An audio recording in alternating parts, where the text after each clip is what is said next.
सैनिक म्हणून ओळखलं जातं, म्हणजे लहानपणापासून शिवसैनिक म्हणून काम केलंय, निष्ठेने काम केलंय आणि शिवसेना त्यांच्यासाठी जीव की प्राण आहे असे प्रशांत बापू साळुंके आणि दुसरे उमेदवार आमच्या भगिनी सौ रेश्माताई सुधीर बनगर या तिघांसाठी मी आज आपल्या समोर मत मागण्यासाठी उभा आहे। बापूंनी आता आपल्याला सविस्तर असं मार्गदर्शन केलं, नगरसेवक कसा असावा। आज आपल्या समोर जे उमेदवार उभे आहेत, काही दोन उमेदवार उभे आहेत, त्यांना मागच्या वेळेस या प्रभागाने निवडून दिलं होतं। त्यांनी 5 वर्षात काय केलं? 5 वर्षात तुमच्या नागरिकांच्या कुठल्या समस्येला ते धावून आले ह्याचा सगळ्यांजवळ लेखाजोखा असतो। आणि काही उमेदवार असे आहेत की ते फक्त निवडणुकीपुरतच रिंगणात येतात, पण माझी या प्रभाग क्रमांक 4 मधील सर्व नागरिकांना, माझ्या माता भगिनींना, तरुण मित्रांना, वडीलधाऱ्या मंडळींना विनंती आहे की आपण आपला नगरसेवक निवडून देताना 12 महिने 24 तास जो आपल्यासाठी उपलब्ध आहे अशा माणसाला निवडून दिलं तरच 5 वर्ष आपल्याला कुठलीही अडचण येणार नाही।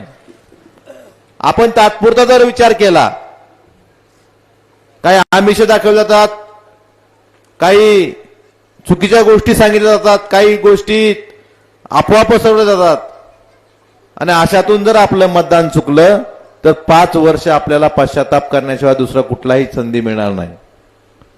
त्यामुळे मला माझी आपल्याला विनंती आहे, आता आपले नगराध्यक्ष पदाचे उमेदवार आपले शहर प्रमुख सोमनाथ आप्पा गुरव यांच्या सुविध पत्नी आहेत।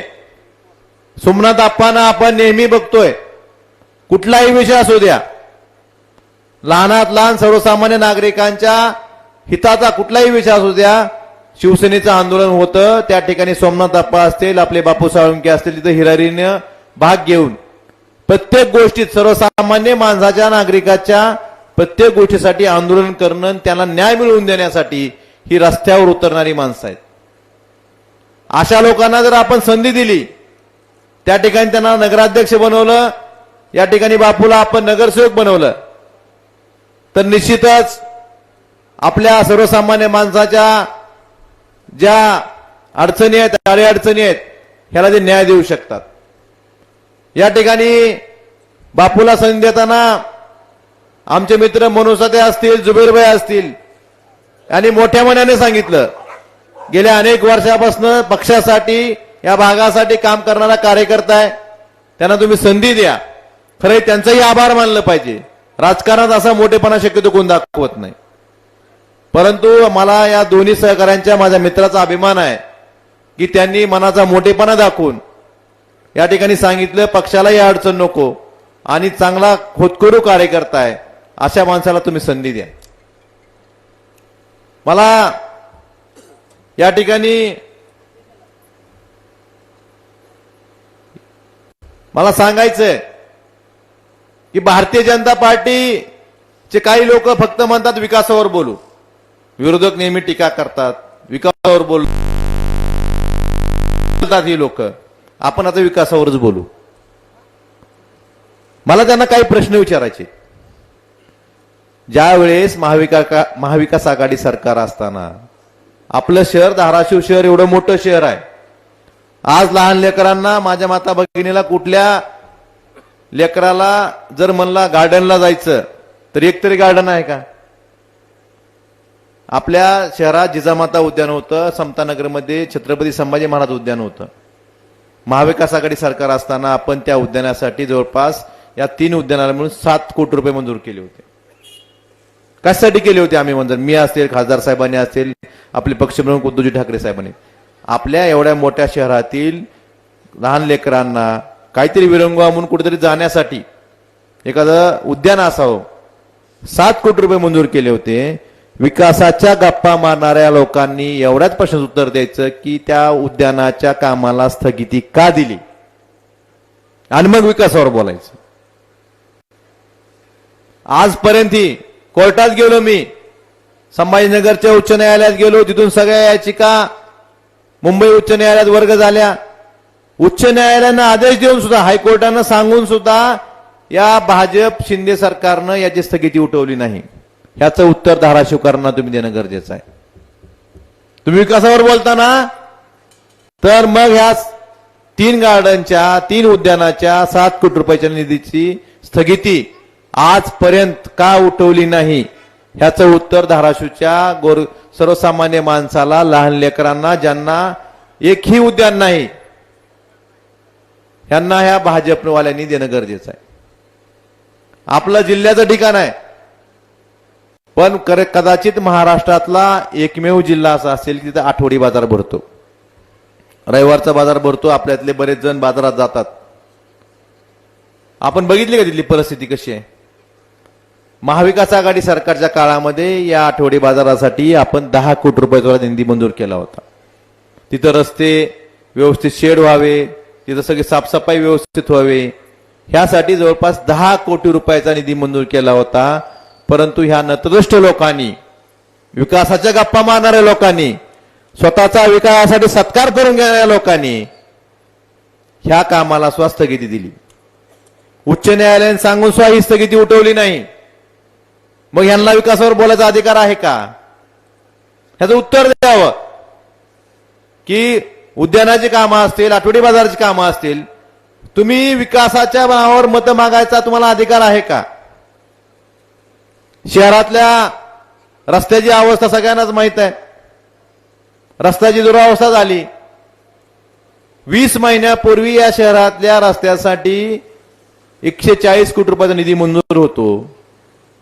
90 दिवसात त्याची वर्क ऑर्डर होऊन ती कामं चालू होऊन 18 महिन्यात कामं पूर्ण होणं अपेक्षित असताना 20 महिने झालं. या नगरपालिकेवर प्रशासक आहे.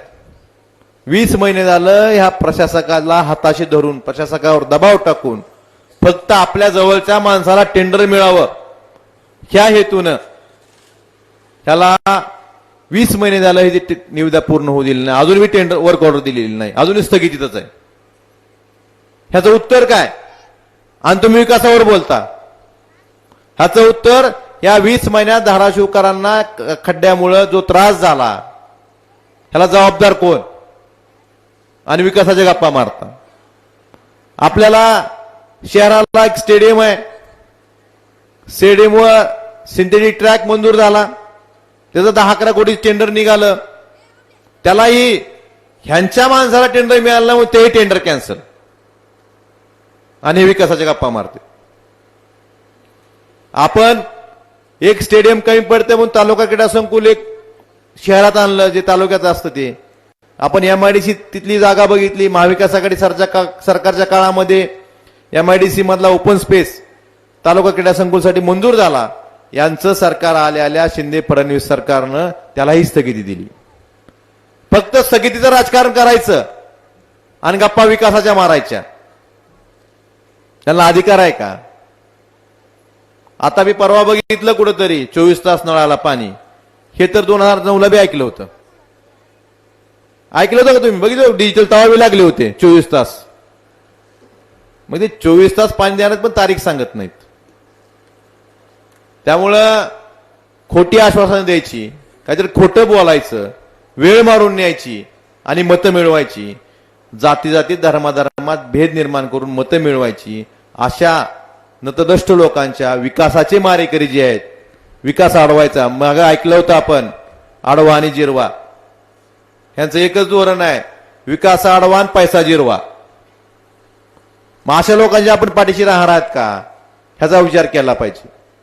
बापू सारखा एक सर्वसामान्य शिवसैनिक जर ह्या प्रभागात 6,49,00,000 कामं पाठपुरावा करून नगरसेवक नसताना मंजूर करून घेऊन कामं करू शकत असेल तर मला विचारायचंय, अशा माणसाला आपण नगरसेवक म्हणून संधी दिली तर हा आपल्या प्रभागाचा विकास करू शकेल का नाही? त्यामुळे अशा कामाच्या माणसाच्या पाठीशी राहणं आपण गरजेचं आहे असं मला वाटतं. आपण ह्या रस्त्यावर बघितलं, मी आलतो एकदा रस्त्यावर 10 लाखाचे तुकडे केले, दुराळा 3 दिवसात उडायला चालू झाला. बरोबर आहे? मग ह्या अशा लोकांच्या पाठीशी आपण राहायचंय का?